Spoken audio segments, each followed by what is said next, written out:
साल 2017 में योगी सरकार बनते ही भूमाफियाओं पर नकेल कसना शुरू हो गई थी। जहां भूमाफिया सलाखों के पीछे चले गए, जहां कईयों ने अपना धंधा बदल लिया। योगी सरकार के दूसरे कार्यकाल के 2 साल के बाद यानी कि 7 साल में फिर से भूमाफिया अपना धंधा बड़े पैमाने पर करते हुए नजर आ रहे हैं। ऐसा ही एक मामला पीएम मोदी के संसदीय क्षेत्र वाराणसी में देखने को मिला है, जब शहर के पॉश इलाके में स्थित धार्मिक एवं charitable company Lucknow diocese trust association की जमीन को, जिस पर एक चर्च भी है, कुछ लोगों द्वारा फर्जी तरीके से ट्रस्ट के पदाधिकारी बन बेचने एवं उन पर फर्जी तरीके से कब्जा दिलाकर पैसा बनाने का आरोप लगा है। यह मामला लगभग 17 एकड़ जमीन के विवाद का है, जिस पर ट्रस्ट के डायरेक्टर अनिल डेविड ने ट्रस्ट के माध्यम से सुप्रीम कोर्ट में मुकदमा भी जीता है। अब वह फर्जी तरीके से बेचे हुए जमीन पर वापस कब्जा चाहते हैं, जिसके लिए वह जिला प्रशासन के चक्कर लगा रहे हैं। ट्रस्ट की तरफ से पेश हुए वकील मुख्तार अहमद ने मीडिया से बात करते हुए पूरे मामले में बताया और कहा कि फर्जी तरीके से जमीन बेची गई और जब वो शीघ्र पुलिस के साथ कब्जा लेने पहुंचे तो काफी संख्या में पुलिस के सामने लोगों ने उनका विरोध किया और मारपीट की। जिसके अलावा उसी जमीन में से लीज पर दिए गए जमीन पर पेट्रोल पंप बना था, जिस पर कब्जा किया जा रहा था, जिसे उन्होंने कोर्ट के माध्यम से फर्जी कब्जा होने से रुकवा दिया। अब उन्होंने पुलिस बल की मांग की है ताकि फर्जी तरीके से बेची हुई जमीन का अधिग्रहण किया जा सके। इसके लिए वह सभी दस्तावेजों के साथ पुलिस प्रशासन से मदद की गुहार लगा रहे हैं।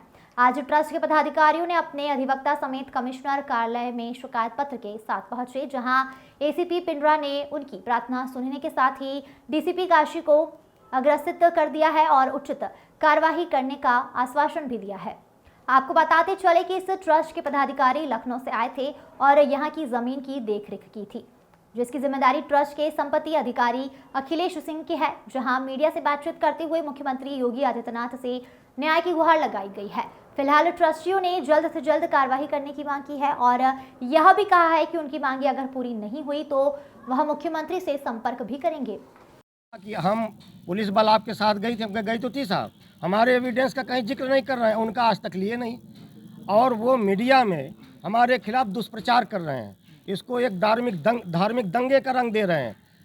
हम आए हैं उन्हीं के ही समुदाय के कंपनी के मालिक हैं, हमारा नाम ना लेकर के हिंदू वाहिनी से जोड़ रहे हैं, एक दंगा कराने का काम कर रहे हैं, जनमानस का भावना भड़का रहे हैं। आपकी जो विपक्षी पार्टी है उसको क्या पुलिस ने बुलाया था, कोई एविडेंस नहीं दिए, भाग गए।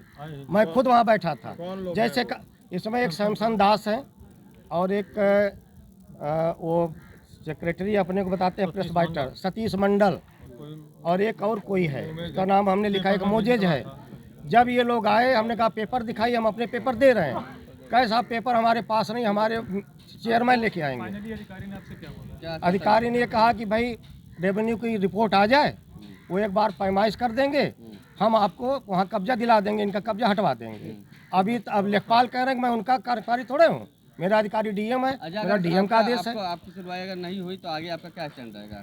अब साहब देखेंगे कहाँ न्याय मिलता है। हम तो न्याय के लिए दर दर भटक रहे हैं, हम दंगा फसाद नहीं करना चाहते, न किया। हमने पहले पुलिस को सूचना दी कि साहब हमारे साथ ऐसा हो। ये लोग कंपनी के मैनेजमेंट में भी नहीं है, लेकिन दावा अभी भी ये गुंडागर्दी से करते हैं, हमारी संपत्तियां बेच रहे हैं। कौन लोग हैं वो? ये चर्च ऑफ नॉर्थ इंडिया के एक नए बिशप बने हैं, मॉरिस एडगर दान। उन्होंने अभी जनवरी में फर्जी लोगों को डायरेक्टर और सेक्रेटरी बना रखा है, जबकि वो कंपनी में अभी भी आमद उनकी नहीं है, फिर भी वो हमारी संपत्तियों को बेचने में लगे हैं।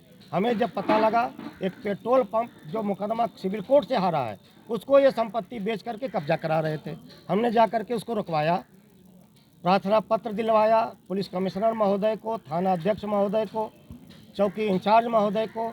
उन्होंने सारे एविडेंस हमसे लिए, विपक्षियों को बुलाया गया, जा करके मौके पे जा करके उन्होंने मौका मुआयना किया कि बाउंड्री तोड़ी गई, ताला तोड़ा गया उन लोगों की तरफ से, और वहाँ पे तमाम औरतों को बुला करके हंगामा किया, सबको भगाया गया और ये कहा गया कि अपने साक्ष्य आप भी दीजिए विपक्षियों से।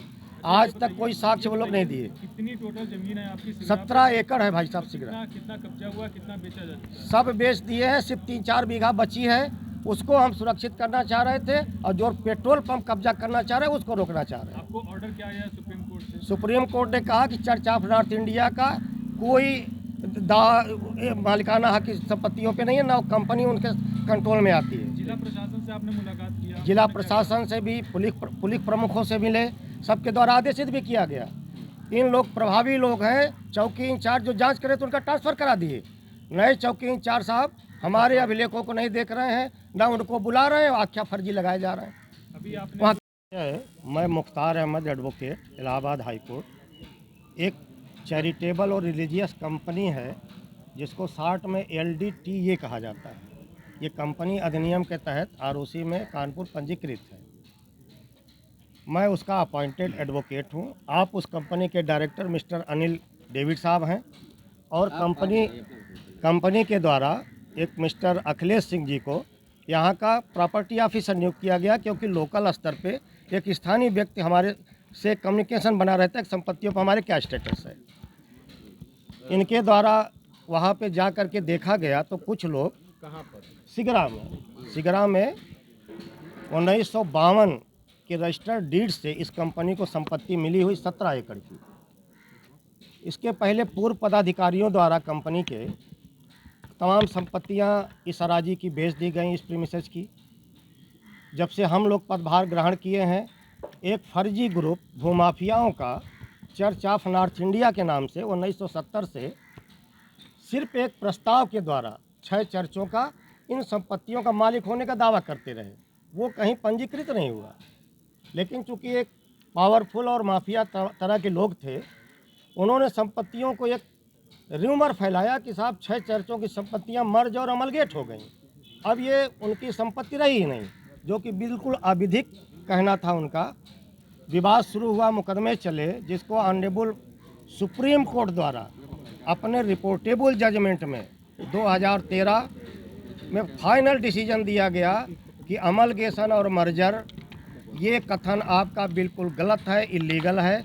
इसका अमलगेशन और मर्जर नहीं हुआ, संपत्तियां जिसके पास थी उसी के पास रहेंगी।